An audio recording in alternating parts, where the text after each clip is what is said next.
ప్రతి 15 నిమిషాలకు ఒక చిన్నారిపై లైంగిక దాడి జరుగుతుందని నేషనల్ క్రైమ్ రిపోర్ట్ బ్యూరో చెప్తుంది. ఇది ఎంత బాధ కలిగించే విషయం అని ఒకసారి ఆలోచించండి. మన చుట్టూ చిన్న పిల్లలపై అఘాయిత్యాలు జరుగుతున్నాయి. కానీ చాలా మంది పిల్లలు భయంతో ఏమీ చెప్పలేరు. పెద్దవాళ్ళు కూడా అర్థం చేసుకోలేరు. పిల్లల భద్రత కోసం వాళ్ళని రక్షించడానికి ప్రభుత్వం 2012లో ఒక ప్రత్యేకమైన చట్టం తీసుకొచ్చింది. దీన్ని పాక్సో చట్టం అంటారు. పాక్సో అంటే protection of children from sexual offences act. దీన్ని తెలుగులో చెప్పాలంటే పిల్లలపై లైంగిక దాడుల నుంచి రక్షణ చట్టం. ఈ చట్టం వల్ల 18 సంవత్సరాలలోపు ఉన్న పిల్లలపై జరిగే లైంగిక దాడులను చాలా సీరియస్ గా తీసుకుంటారు. ఈ చట్టం వాళ్ళకు న్యాయం జరిగేలా చూస్తుంది. ఈ రోజుల్లో సోషల్ మీడియా, మొబైల్ ఫోన్ వాడకం పెరిగిన తర్వాత పిల్లలు మరింత ప్రమాదంలోకి వెళ్లిపోతున్నారు. ఇలాంటప్పుడు ఈ చట్టం వాళ్ళని రక్షించడానికి ఎంతో ఉపయోగపడుతుంది. ఇది చాలా పవర్ఫుల్ చట్టం. కానీ చాలా మందికి ఈ చట్టం గురించి తెలియదు. అందుకే ఈ వీడియోలో మనం పాక్సో చట్టం అంటే ఏంటి, ఎలా పనిచేస్తుంది, పిల్లల్ని ఎలా రక్షించగలదో తెలుసుకుందాం. పాక్సో చట్టాన్ని ఎందుకు ప్రవేశపెట్టారు? 2012 ముందు మన దేశంలో పిల్లల్ని రక్షించే ప్రత్యేక చట్టాలు లేవు. అప్పటి వరకు పిల్లలపై జరిగే లైంగిక దాడులను, వేధింపులను అరికట్టే ఒక ప్రత్యేక చట్టం లేదు. పిల్లలకు కూడా ముఖ్యమైన హక్కులు ఉన్నాయని, వారి భద్రత అవసరమే అని గవర్నమెంట్ 2012లో తెలుసుకుంది. అంతేకాకుండా అప్పటికి పెద్దలపై లైంగిక దాడుల కోసం ఉన్న చట్టాలు పిల్లలపై జరిగే నేరాలకు సరిపడేవి కాదని భావించారు. పిల్లలు చాలా భయపడతారు, అవగాహన లేకుండా ఉంటారు. అందువల్ల వారు ఈ దాడులకు గురైనప్పుడు వారికి ప్రత్యేక రక్షణ అవసరం. ఈ కారణంగా పాక్సో చట్టాన్ని ప్రవేశపెట్టారు. ఈ చట్టం ద్వారా పిల్లలపై జరిగే లైంగిక దాడులు, వేధింపులు, పోర్నోగ్రఫీ వంటి నేరాలకు కఠిన శిక్షలు విధించబడతాయి. అలాగే చిన్నారుల కోసం ప్రత్యేక కోర్టులు, న్యాయ ప్రక్రియలు ఏర్పాటు చేశారు. పాక్సో చట్టంలో పిల్లలంటే ఎవరు? పిల్లలు అంటే 18 సంవత్సరాలలోపు ఉన్నవారు అని అర్థం. అంటే 18 సంవత్సరాలు చేరని అబ్బాయిలు, అమ్మాయిలు అందరికీ ఈ చట్టం వర్తిస్తుంది. పాక్సో చట్టంలో నేరాలు ఎలా ఉంటాయి? సెక్సువల్ అసల్ట్, పిల్లలపై లైంగిక దాడి చేయడం,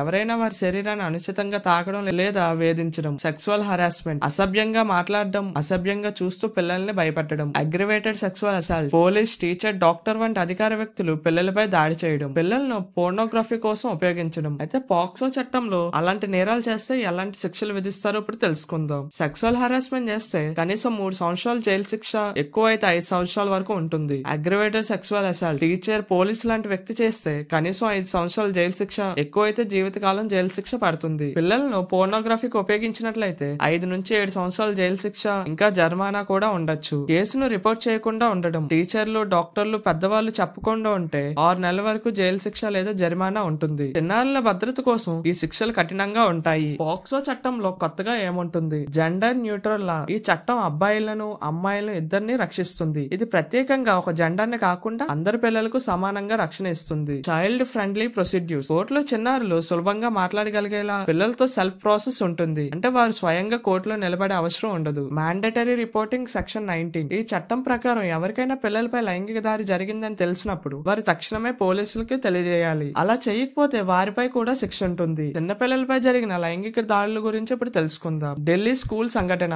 ఇది 2022లో జరిగింది. ఢిల్లీ నగరంలో 2022లో ఒక స్కూల్లో ప్రిన్సిపల్ ఒక టీచర్ చేత లైంగిక వేధింపులు ఎదుర్కొన్న చిన్నారి గురించి పోలీసులకి సమాచారం ఇవ్వలేదు. పాక్సో చట్టం ప్రకారం అవసరమైన రిపోర్టింగ్ అనే నిబంధన ఉంది. అంటే పిల్లలపై లైంగిక వేధింపులు, దాడులు జరిగినప్పుడు ఎవరైనా ఈ విషయాన్ని పోలీసులకి తెలియజేయాలి. ఈ ప్రిన్సిపల్ ఈ పని చేయలేదు. దాంతో ప్రిన్సిపల్ ని శిక్షించడమే కాకుండా స్కూల్స్ లో చిన్నారుల రక్షణ కోసం మరింత కట్టుదిట్టమైన చర్యలు తీసుకున్నారు. కతువా కేసు. ఈ కేసు 2018లో జరిగింది. 2018లో కాశ్మీర్ లో ఓ 8 సంవత్సరాల చిన్నారి అత్యాచారం, హత్యకు గురైంది. ఈ కేసులో నేరస్తులు ఒక చిన్నారిపై అత్యంత ఘోరంగా దాడి చేశాడు. చిన్నారులపై జరుగుతున్న ఇలాంటి నేరాలపై కఠినమైన శిక్షలు విధించబడేలా చట్టం అమలు చేయబడింది. ఈ వీడియో మీకు ఇన్ఫర్మేటివ్ గా అనిపిస్తే లైక్ చేసి మీ ఫ్రెండ్స్ అండ్ ఫ్యామిలీకి మన వీడియోని షేర్ చేయండి. ఇలాంటి ఎన్నో ఇన్ఫర్మేటివ్ వీడియోస్ కోసం మన ఛానల్ సబ్స్క్రైబ్ చేసుకొని దాని పక్కన గంట సింబల్ ని యాక్టివేట్ చేసుకోండి.